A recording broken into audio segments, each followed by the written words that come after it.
Welcome to Pick Up and Deliver, the podcast where I pick up my audio recorder when I leave the house and deliver an episode to you while I walk to my son's school. This is Brendan Riley.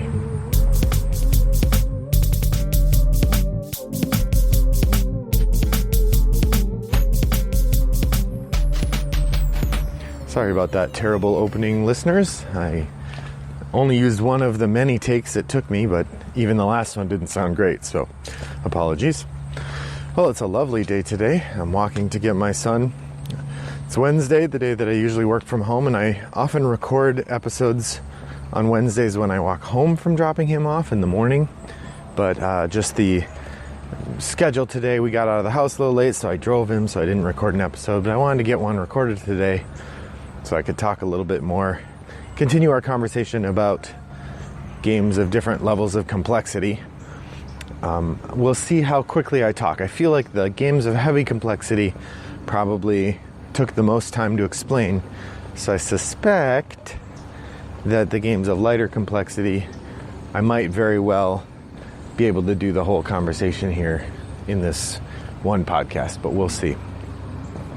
If you're not sure what I'm talking about, please go back one episode. I am continuing a series in which I talk about 9 different levels of complexity and depth, inspired by a conversation I had with a friend and by Rado Run-Through's list of different modes of complexity. So today, or to start with, I want to talk about games of medium complexity and varying depth. So for me, if heavy complexity are games that take a lot of rules reading and a lot of thought and a difficult teach, and you're constantly going back to the rules, I would say games of medium complexity are games where it's kind of a pain to learn them from the rule book while everyone's sitting there. That for me, the level that they're good is that a person who's played them a couple times should have all the rules down pretty well. They shouldn't have to be going back to the rule book much.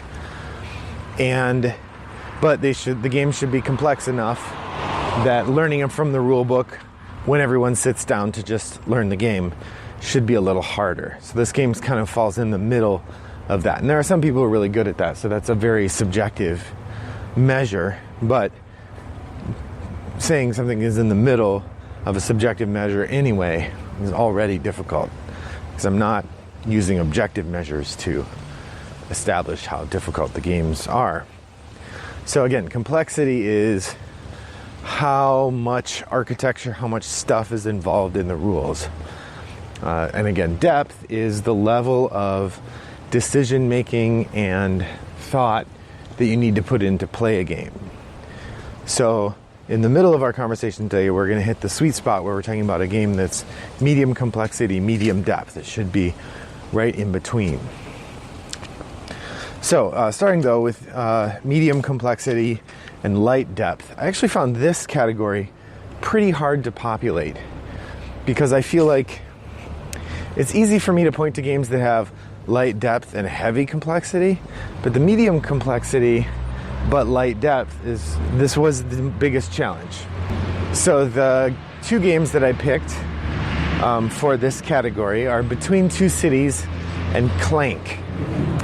Both Between Two Cities and Clank have relatively complicated rule sets.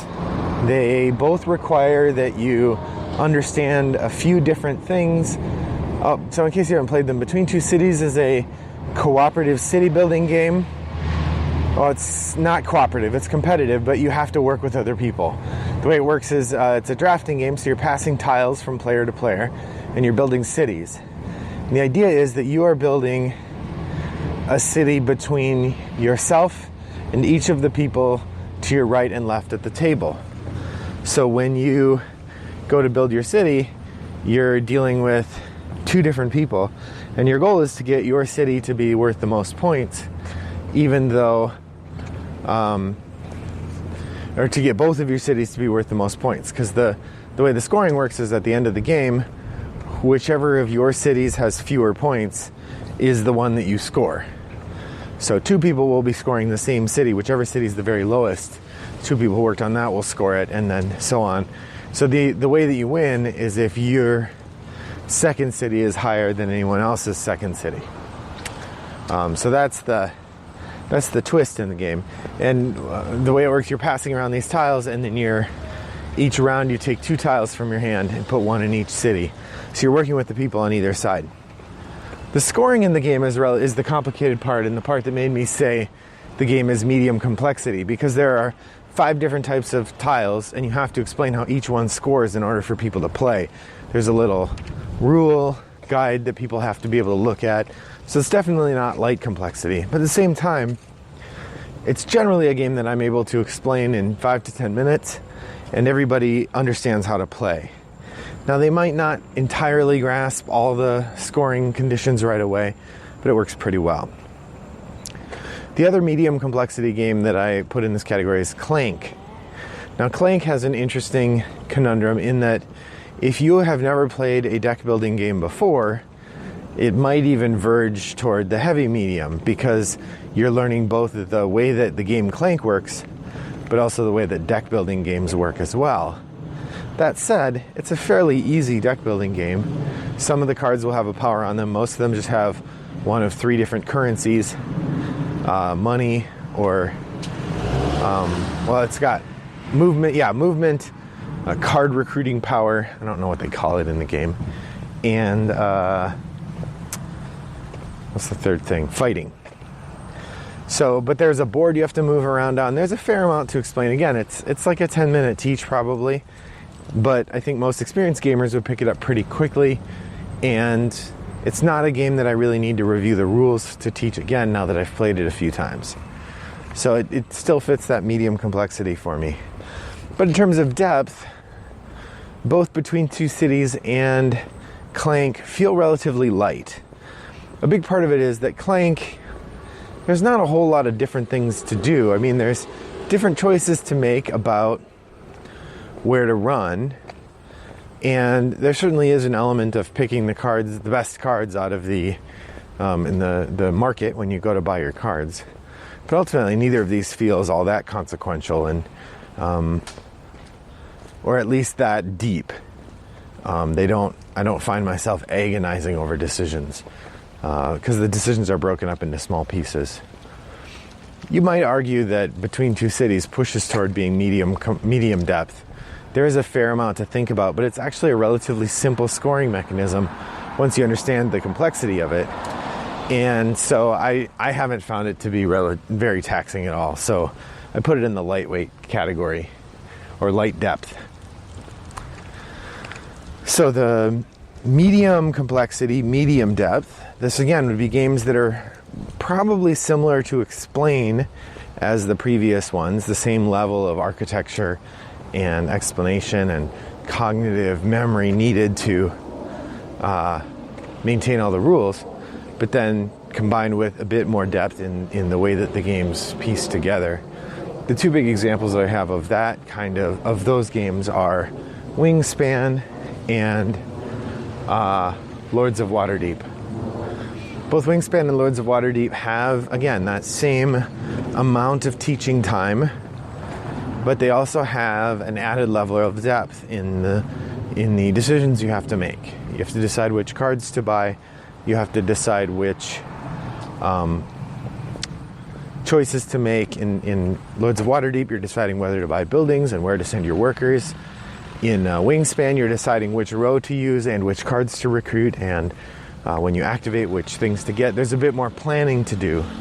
So in terms of rules overhead, I don't know that it's significantly more. I don't know that it's a lot harder to keep track of the rules for the Wingspan cards than it is to keep track of the rules for the Clank cards. But the choices you have to make with the Wingspan cards amplify it significantly, I think. And the same goes for Lords of Waterdeep. If you've never played a worker placement game before, it probably provides some level of difficulty or confusion. But if you have, it's relatively easy to get into. But then with the different missions you're getting, the different locations you can go to, the different intrigue cards that allow you to interfere with the other players a little bit, all of these things give you room that allows you to, or that demands a bit more thinking. Hence my categorizing of them as medium depth. Then finally, games that are medium complexity and heavy depth. This one actually was even harder to come up with than the light one, because for me, heavy depth usually means more complexity. It's pretty rare for me to find a game that isn't that way. So the two that I pointed to, and you can argue with me about how much these fit in the medium complexity. One of them is Carpe Diem, and I think Carpe Diem pretty solidly fits in medium complexity. If you're going to say that Clank, Lords of Waterdeep, and Wingspan are all medium, I think Carpe Diem is medium as well. The things you do on your turn are relatively minimal. You're going to move a guy, you take a tile, put it on your board. Then the question is, which tile are you going to take, and where are you going to put it on your board? So you have to remember a little bit of the scoring. But again, it takes me about 10 minutes to teach the game. It's not actually that hard to teach. But the complexity opens up like an onion once you start playing and you realize that every tile you take, you could be, do you score a banderole now, or do you set yourself up for a longer thing, or do you push your luck on this, or do you take one of those? And the choices multiply dramatically. And because of the way that the pieces move around on the board, I'm thinking of the first edition here, but I'm sure it's true of the second as well, you also face the additional challenge of thinking a couple moves ahead, trying to anticipate what your opponents are going to do. And as such, it actually becomes, I think, a fairly heavy depth game, even as the complexity stays relatively light. The scoring is a little on the complicated end, and I think it's the scoring that would make me say, yes, I could see you pushing it toward medium heavy or heavy in terms of complexity. But I don't think the scoring is that much more difficult than, say, the scoring in Between Two Cities, which also includes a fair amount of complicated buildings and that sort of thing. The other game that I would point to as medium complexity, heavy depth is Underwater Cities. Now, it's possible that Underwater Cities is heavy complexity, but I don't think so. I think it's medium complexity, and here's my argument for it. Again, as with Carpe Diem and as with Wingspan, you only have a couple things you can do on your turn. In Underwater Cities, on your turn, you're going to place one of your action tokens and you're going to play a card. That's it. You're going to do those two things. When you place your action token, you'll take the action that's on the board, and admittedly there's a bunch of different things that are on the board, but once you understand the iconography, they're all relatively easy to understand. And then when you play your card, if your card is a different color, you ignore the card. You're just discarding a card. When the card is the same color as the space where you took your action, then you get to also use the power of that card, which opens up a lot of decision space, but I don't think makes the game that more complex. Now, the cards all have powers on them, which admittedly does open up the space a bit, and perhaps makes the game a little more complex, because a lot of these cards involve building tableaus, which then will give you more powers and that sort of thing. But ultimately, I feel like the game still stays on the medium side of complexity, but because all those cards are different and because there's so many different places you could put your marker, the level of choices, the number of choices, the things you could do, the different strategies you could take, all really push that game into the heavy depth category for me. Now, as I'm sure you can tell from the way I'm talking about these things, I really like games of medium complexity or heavy complexity combined with heavy depth. That's my favorite kind of game. I like the difficulty, the challenge of trying to remember all of these different things that you have to know. And then when you combine that with the big range of complexity and decisions that you have to do, or the depth of decisions you have to make, that's really where I find my sweet spot in games. Well, I guess I used all my time just on the medium complexity games. So what are your favorite medium complexity games? Do you think I've miscategorized any of these? Answer those questions over on Board Game Geek and Guild 3269, and let me know your answers to your thinking about which games go in which category. Join me next time for the third part, in which I will talk about games of light complexity and varying depth, and we'll finish out this trilogy of episodes. Thanks for joining me. I hope that your next walk is as pleasant as mine was. Bye-bye.